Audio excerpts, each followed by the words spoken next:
വർഷങ്ങൾക്ക് ശേഷം എന്ന സിനിമാ വിശേഷവുമായി ഞാൻ ബിന്ദു.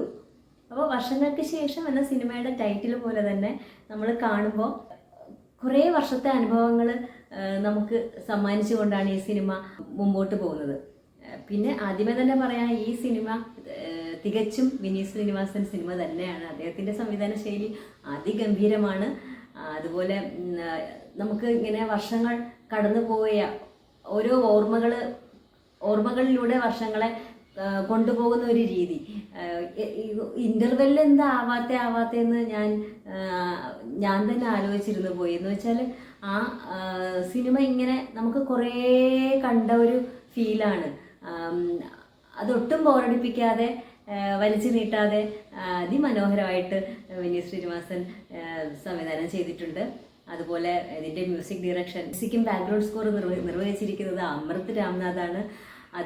അദ്ദേഹത്തിൻ്റെ ആ ഒരു മ്യൂസിക് അത് കേൾക്കാൻ അത്രയ്ക്കും സുഖമുള്ള ഒരു നൊസ്റ്റാൾജിക് ഫീലോട് കൂടിയൊക്കെ ഉള്ളൊരു അതിഗംഭീരമായ ഒരു അനുഭവമാണ്.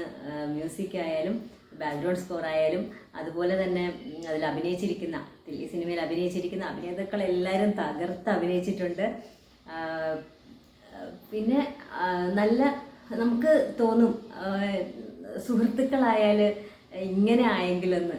അത്രയ്ക്കും ആ ഒരു സുഹൃത്ബന്ധം അത്ര അതിമനോഹരമായിട്ടും മനസ്സിനെ തൊടുന്ന രീതിയിലുള്ള ഒരു സുഹൃത്ബന്ധം. ഇത് നമ്മൾ എല്ലാവരും ആഗ്രഹിച്ചു പോകുന്ന ഒരു സുഹൃത്ബന്ധമാണ്. പിന്നെ കോമഡി സീക്വൻസസൊക്കെ അതിഗംഭീരം.